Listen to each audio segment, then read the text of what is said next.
Ya no tengo madre.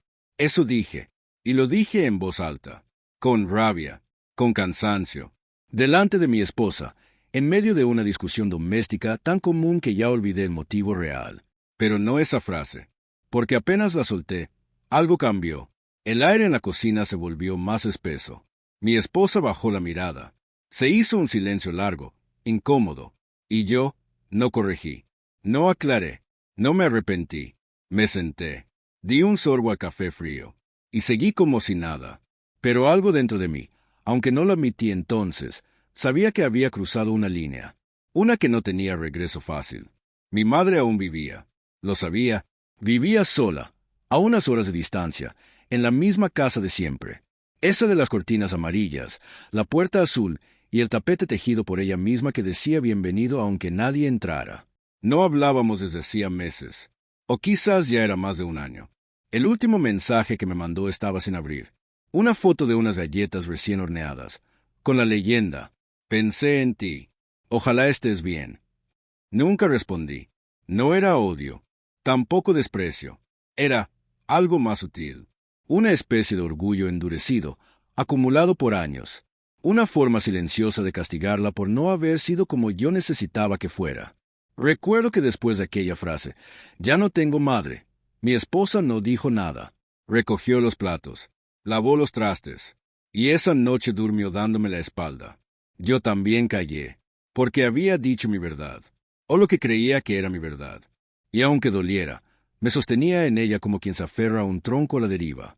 Pasaron días. La rutina me arrastró otra vez. El trabajo, las llamadas, los correos, los pendientes. Pero había algo diferente. Una sensación extraña, como si hubiese cerrado una puerta y dejado algo valioso del otro lado. Esa noche soñé con ella. Mi madre. Caminaba entre plantas. Regaba una maceta con dalias. Me miraba, pero no hablaba. Me desperté con el pecho apretado. Era temprano. El cielo gris. Y por primera vez en mucho tiempo, sentí la necesidad de escuchar su voz. Busqué su contacto en el celular. Allí estaba. Su nombre completo. Una foto de perfil borrosa. Apreté el botón de llamada. Pero no timbró. Marcó error. Intenté de nuevo. Nada. Entré al chat. Escribí. Hola, mamá. Mensaje no entregado. Sin visto. Sin respuesta. Esperé. Una hora. Luego otra. A la noche siguiente, le pregunté a mi esposa si sabía algo. Me miró como si no entendiera porque ahora sí me importaba. ¿Quieres saber por qué no contesta? Me dijo, bajando el tono. Porque ya no puede. No supe qué decir. Ella tomó su celular, lo desbloqueó y me mostró una captura de pantalla. Era una publicación de Facebook. Una vecina del barrio donde crecimos. Hoy nos dejó doña Clara. Mujer fuerte, silenciosa, generosa. Que Dios la reciba con los brazos abiertos.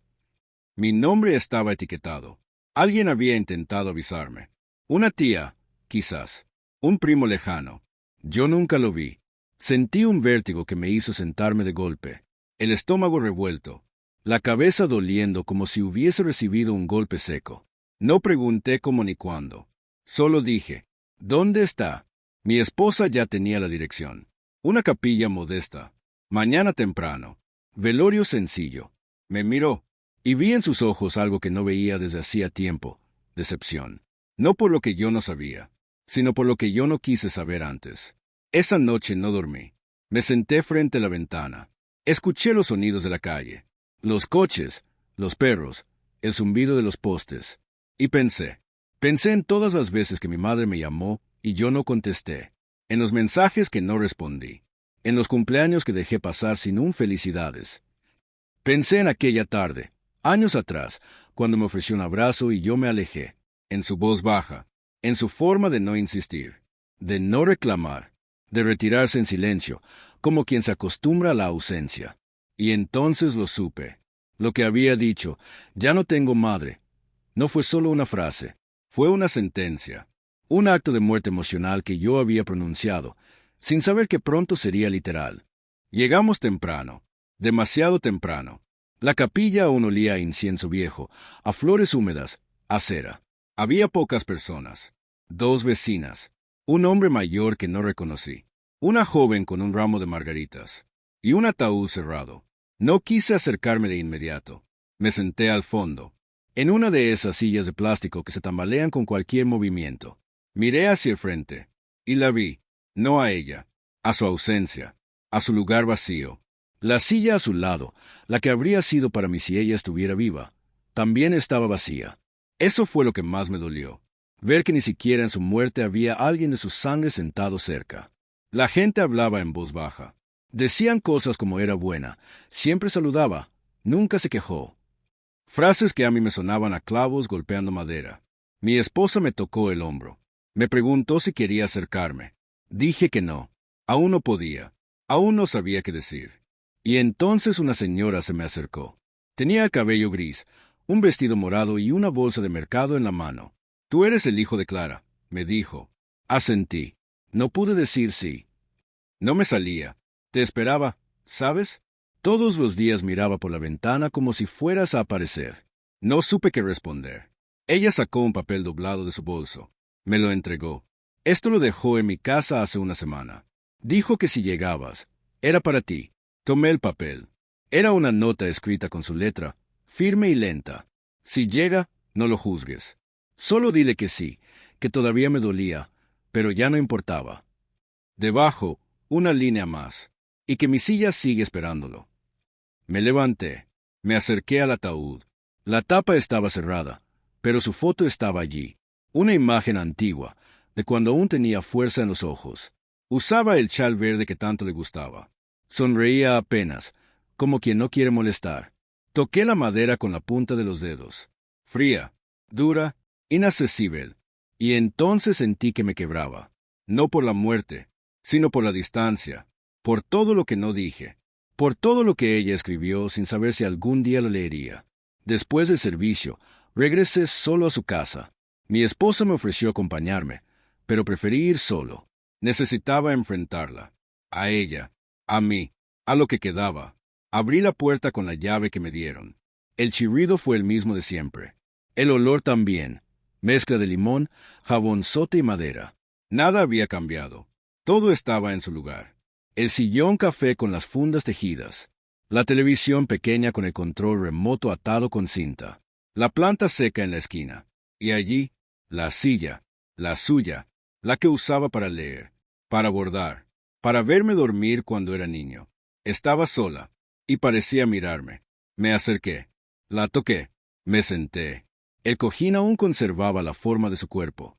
La tela gastada. Un bordado en una esquina. Aquí espero. Lloré, no por pena, no por culpa. Lloré porque por fin entendí. Aquella frase, ya no tengo madre, não era só uma rejeição. Era também uma mentira. Porque eu ainda tinha. Ela ainda estava ali. Nas cartas, nos gestos, na casa que ficou intacta esperando o retorno de un filho que não sabia voltar.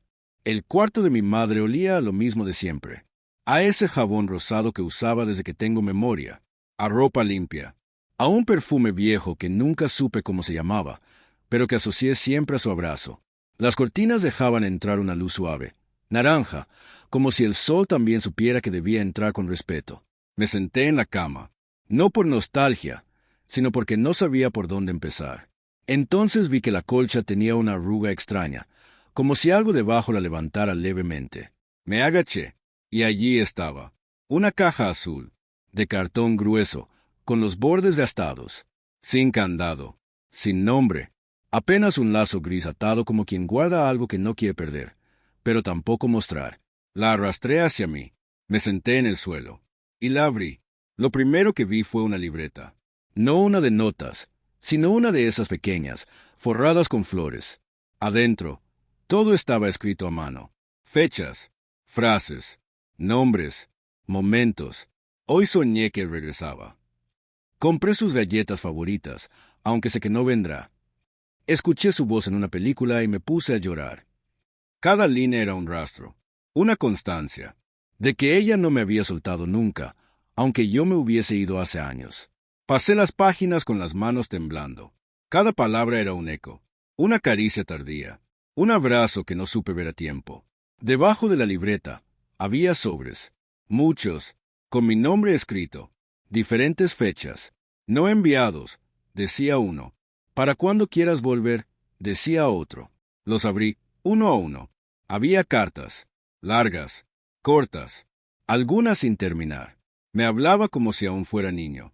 Otras veces, como si yo fuera un extraño a que intentaba entender.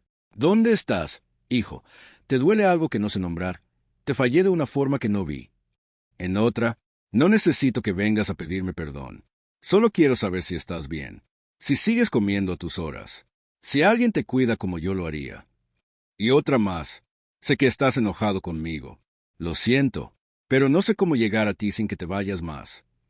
Las cartas eran muchas, todas con tinta negra, todas con esa caligrafía firme que ella siempre tuvo, incluso cuando la tristeza le doblaba la espalda.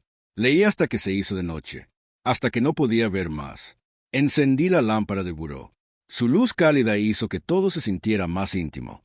Ahí, bajo esa luz, encontré un sobre más grueso, diferente. Tenía dentro una foto.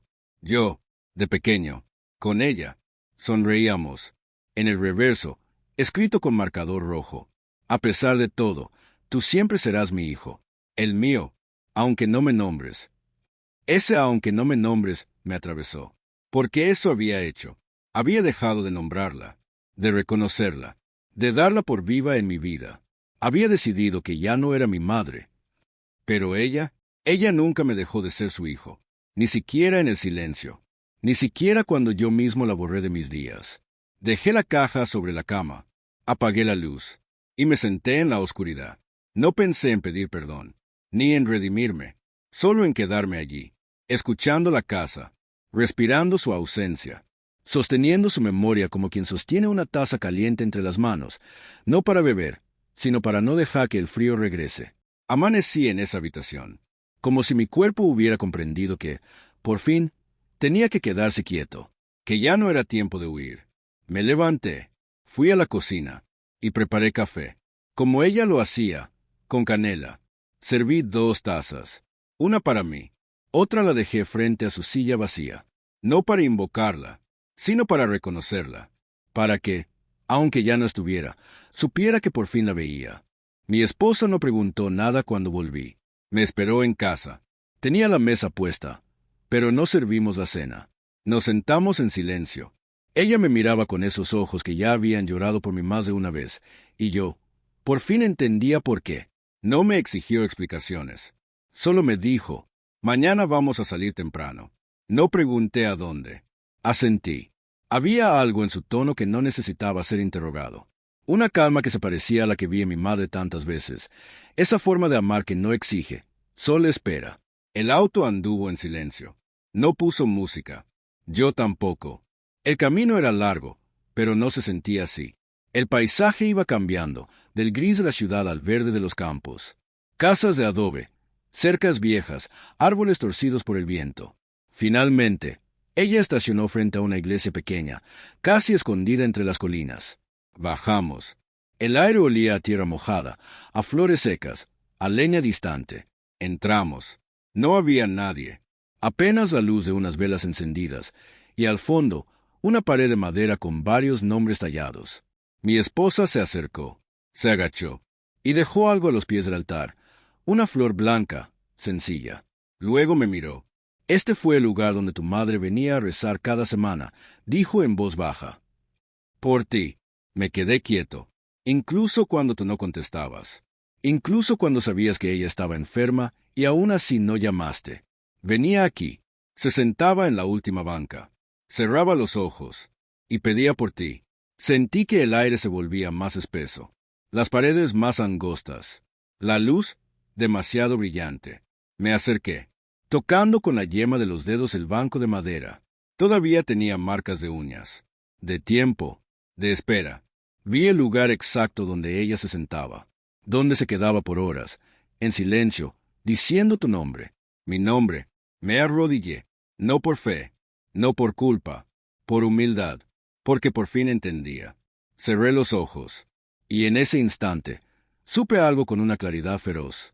No importa cuánto uno intente borrar una madre, ella sigue, en los gestos, en los silencios, en la forma en que alguien, como mi esposa ahora, nos sostiene incluso cuando no merecemos ser sostenidos. Respiré hondo. Toqué el suelo con las palmas abiertas. Y, sin decir una palabra, lloré. Por dentro, por fuera, desde un lugar tan profundo que me dolió la espalda. Mi esposa se arrodilló a mi lado. No me abrazó, no me consoló, solo se quedó. Y eso fue todo.